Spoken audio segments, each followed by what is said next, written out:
ورته ویل کېږي ابراهیم دا اسماعیل حلال کا قرباني وکا.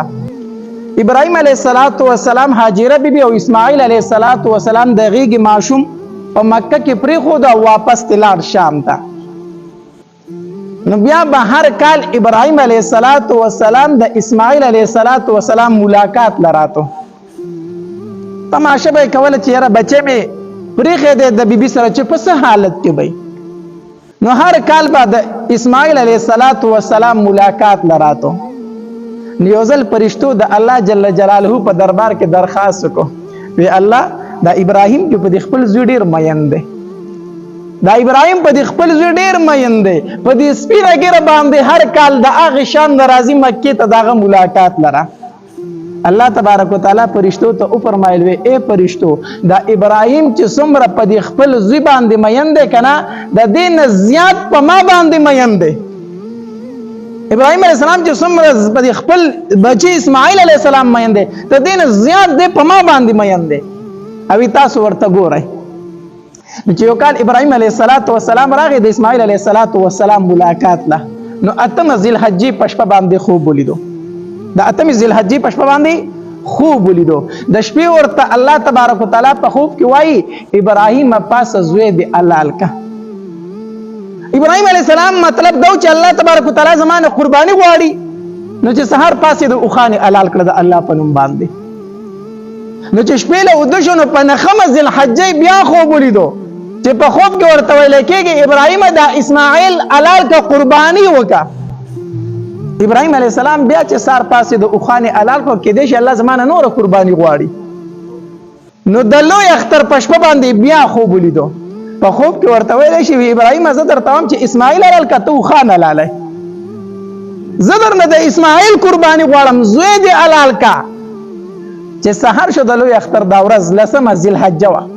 چې سحر شو ابراهیم علیه السلام پوه شو چې الله تبارک وتعالی زما د بچي قرباني غواړي. نو سحر خپلې بیبي ته وی هاجري بیبي ته وی هاجري د اسماعیل سنبال کا مونږ د چاخواله په میلمستیا باندې ځو. اسماعیل سنبال کا مونږ د چاخواله په میلمستیا باندې روان یو. ځکه ابراهیم علیه السلام ته خبره ځکه ښکاره نه کړه چې دا زنانه ده او بچی دی نو مور چېرته برداشت کوي زوی حلالولو له ورکړي. نو خبره ورته ښکاره نه کړه. خو مونږ د چاخواله په میلمستیا باندې ځو د اسماعیل سنبال کا. نو هاجري بیبي اسماعیل علیه السلام سنبال کو لکه څنګه چې دا ماشومان د پلار سره چېرته ځي نو مور ورله مخ خلاصو کې نوي کپړې ورته ورواچي سنبالي کې سر وله منګس کې وایي د پلار سره یې ځي. نو هاجري بیبي اسماعیل علیه السلام سنبال کو تیاری کو. ابراهیم علیه السلام دلته پټ په ترخ کې رسۍ پړې راواغسته او ځان سره یو پټه چاړه راواغستله. چاړه یې راواغسته او اسماعیل علیه السلام د ځان سره روان کو د کوره ووتل. اوس د اسمان نه فرشتې تماشه کوي الله دا د ابراهیم په څه قسمه امتحان کې ور واچو. فرشتې حیران دي چې الله تبارک وتعالی په ابراهیم علیه السلام څه قسمه امتحان کول غواړي. دلته شیطان سره فکر پیدا شو کو چېرته ابراهیم علیه السلام په دې امتحان کې کامیاب شو نو زما خو به ډېره غټه رسوایي وشي. شیطان خپل کار شروع کو. روایت کې راځي وایي د بوډۍ ښځې په شکل باندې هاجري بیبي له راغی. ای هاجري تا ته پته ده چې ابراهیم اسماعیل چېرته بوستو؟ هاجره بیبي ورته وایي او ما ته پته ده د چاخواله په میلمستیا باندې ځي. بوډۍ ورته وایي د شیطان چې د بوډۍ ښځې په شکل کې راغلی وی نه د چاخواله په میلمستیا باندې نه ځي حلالولو لی بوستو. هاجره بیبي ورته وایي تباه شي برباد شي پلاران چېرته بچي حلالوي دا ته څه وایي؟ نو دا ابلیس ورته وایي چې د بوډۍ ښځې په شکل کې دی. وایي نه که نه الله ورته حکم کړی ځکه یې حلالوي. نو هاجره بیبي ورته څه وایي؟ وایي کو الله ورته حکم کړی د اسماعیل مرۍ پرېږده د هاجرې مرۍ ورته هم حاضره ده. چې الله ورته حکم کړی د اسماعیل قرباني خو پرېږده هاجره دې هم قرباني کړي دا ورته هم تیاره ده. اوس دغلته کې شیطان ناکامه شو. ابراهیم علیه السلام د مینا په طرف باندې روان دی. اوس دلته کې د وړوکي په شکل کې راغی اسماعیل علیه السلام لره. و اسماعیله چېرته ځې؟ د پلار سره مې روان یم چاله میلمستیا له ځو.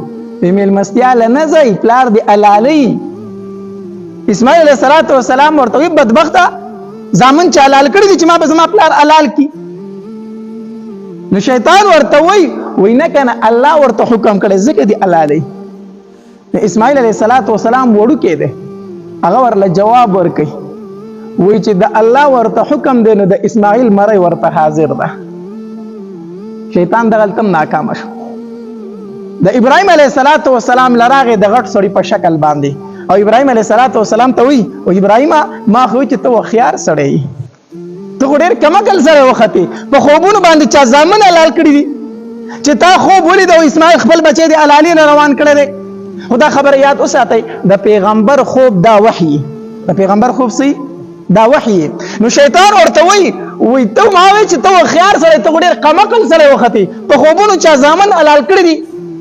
ابراهیم علیه السلام پوه شو چې او دا خو هغه لعین دی چې کوم زمونږ نیکه آدم علیه السلام ته دوکه ورکړې وه. دا خو هغه لعین دی. نو ابراهیم علیه السلام دا سکاڼي راواغستل او دی پې وویشتو دی پې څه کو وویشتو 7 کاڼو باندې وویشتو د مینا په مقام کې چې لږ مخې لاړو بیا دی راغی بیا په ابراهیم علیه السلام ګزارونه وکړو بیا چې لږ مخې لاړو بیا دی راغی بیا په ابراهیم علیه السلام د کاڼو څه وکړو گزارونه وکړو. حاجیان چې حج له لاړ شي کنه شیطانان په کاڼو ولو سولو شیطانان په کاڼو 3 شیطانان دي. دا هغه 3 ځایونه دي چې کوم ځای کې ابراهیم علیه السلام شیطان په کاڼو وشته. الله تبارک وتعالى ته د ابراهیم علیه السلام هغه ادا خو خشوي ده تر قیامت پورې چې دغه ورځ راشي الله تبارک وتعالى هغه یادګار ځان ته تازه کوي. هغه ورځ چې راشي الله تبارک وتعالى هغه یادګار ځان ته د ابراهیم علیه السلام تازه کوي. نو حاجیان لاړ شي او شیطانان په کاڼو ولي په دغه ورځ باندې د شیطان رسوایی کیږي. چې مینا ته ورسېدل کړه نو ابراهیم علیه السلام اسماعیل علیه السلام ته وفرمایل یا بنیه انی ارا فی المنام انی اذبحک فانظر ماذا ترى. بچوړیا ما خوب لیدلې ده چې زه تا علالو ما ته ستا د قربانۍ حکم شوی دی نو فانظر ماذا ترى ستا پکې څه رایې دی ما ته خو دا وحی شوی ده ما ته خو دا حکم شوی دی چې زه تا علال کم نو ستا رایې څه ده. نو اسماعیل علیه السلام ورته یا ابت افعل ماذا تأمر اے پلارا هغه وکړه چې څه درته حکم شوی دی د الله د طرف نه چې درته څه حکم شوی دی هغه وکړه. روایتو کې راځي پلارا زه په میدان کې ولاړ دی الله سره چې دغه طرفونو ته لاړ شي کنه هلته کې د دغه مینا مقام سره داسې په غونډه کې یو مینار غونډه کې وړو کې ځای راخ کړی دی وای دا هغه ځای دی چې په کوم ځای کې ابراهیم علیه السلام اسماعیل علیه السلام را پرځولی و د قربانۍ دپاره دا یو انداز یو وړوکی ګمبد غوندې رخ شوی دی. نو ابراهیم علیه السلام او اسماعیل علیه السلام په میدان کې ولاړ دي. ابراهیم علیه السلام رسۍ راواغسته او چاړۍ راواغسته. نو اسماعیل علیه السلام ورته څه وی بابا چې علالۍ مې که نه نو خپې لاس راته وتړه مضبوط هسې نه چې زه چېرته خپې لاس وخمه او تا ته تکلیف در ونه رسومه هسې نه چې ته قرباني سمه ونه کې او پلاره ما چې علالۍ نو ما پړ مخ سملوه ما پړ مخ سملوه ځکه هسې نه چې ته ما ته داسې ګورې ستونې ستاغ مې سملی ته زما سترګو ته ګورې زه ستا سترګو ته ګورم او ته رستې را باندې راشي چېرته چاړه ونه چلی ما پړ مخې سملوه چې زما سترګې نه ویني زما مخ نه ویني چې چاړه ازاده وچلی چې الله در نه رضا شي نو ما ستونې ستاغ مه سملوه هسې نه چې ما تا یو بل ته په سترګو کې ګورو او ستا را باندې ترس راځي او ته چاړه نه شي چلولی. الله ډېر عجیبه امتحان دی. ابراهیم علیه السلام اسماعیل علیه السلام ځمکې ته راتاو کو فتله للجبین په تندي باندې راتاو کو او چې کله راتاو کو خپې لاس یې ورته وتړل او ابراهیم علیه السلام چاړه تېره کړه او د اسماعیل علیه السلام په مرۍ یا په سټې کېښودله. چړې له چې زور ورکوي چړه چلوي خو الله تبارک وتعالی چړې ته وحي وکړه ای چړې د اسماعیل د یو ویښته ځای کو زما ذمهواره دی. ابراهیم علیه السلام چړې له زور ورکوي چاړه کار نه کوي. الله ابراهیم علیه السلام خفه شو پریشانه شو چې زما نه خو د الله حکم پاتې کېږي چاړه خو غوڅول نه کوي خو چړې په زبان حال سره وویل ابراهیمه ته چې کافرانو ورته نمرود ورته وغورځولې که نه ته چې نمرود ورته وغورځولې الله ورته یو ځل ویلي وو چې په ابراهیم علیه السلام باندې یخ شه ور پتا باندې ګلزار شو الله ما ته 100 ځله حکم وکړ چې د اسماعیل یو ویښته ځای نه کړي زه به یې څنګه ځای کړم ورته یو ځل حکم شو چې په ابراهیم یخ شغه یخ وګرځېدو ما ته 100 ځله حکم وشو چې د اسماعیل ویښته غوڅ نه کړي زه څنګه د اسماعیل ویښته غوڅ کړم.